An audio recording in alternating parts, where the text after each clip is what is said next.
तीर्थ पूजनिया मैया दीहु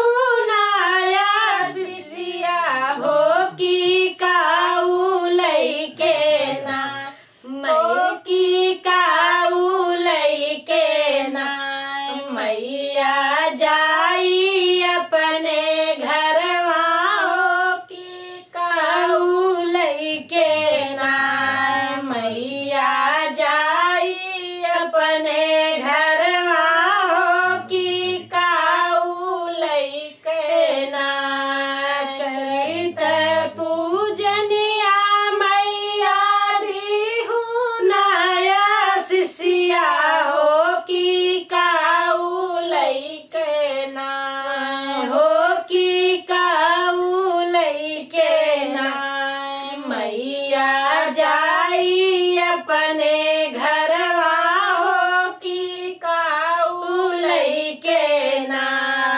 मैया जाई अपने घरवा हो की काऊ लैके ना सुनवाच देबै बेटी लूटी पाटी लई है हो वीरनवा देबै ना हो वीरनवा देबै ना तोहरे नाई हर कैसनवा हो वीरनवा देबै ना तोहरे पीठी के बिसनवा हो वीरनवा देबै ना करित पूजनिया मैया दीहु नाया शिष्या हो की काऊ लैके ना हो की काऊ लैके ना मैया जाई अपने घरवा हो की काऊ लैके ना मैया जाई अपने घरवा हो की काऊ लैके ना महाराज देबै बेटी गिरी पारी जई है हो सजनवा देबै ना हो सजनवा देबै ना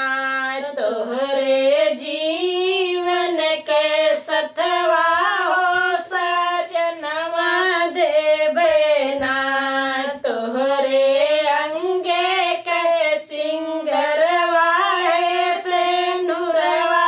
देबै ना करित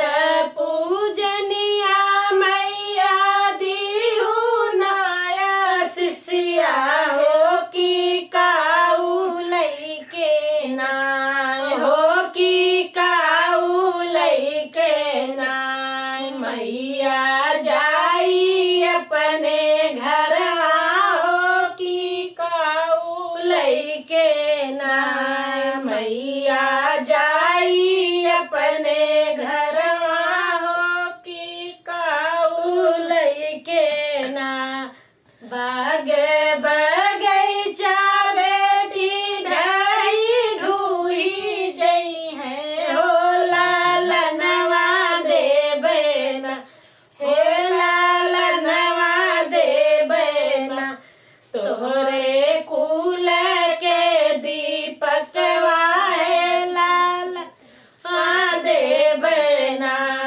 तोहरे आचरा के फुलवा है लालनवा देबै ना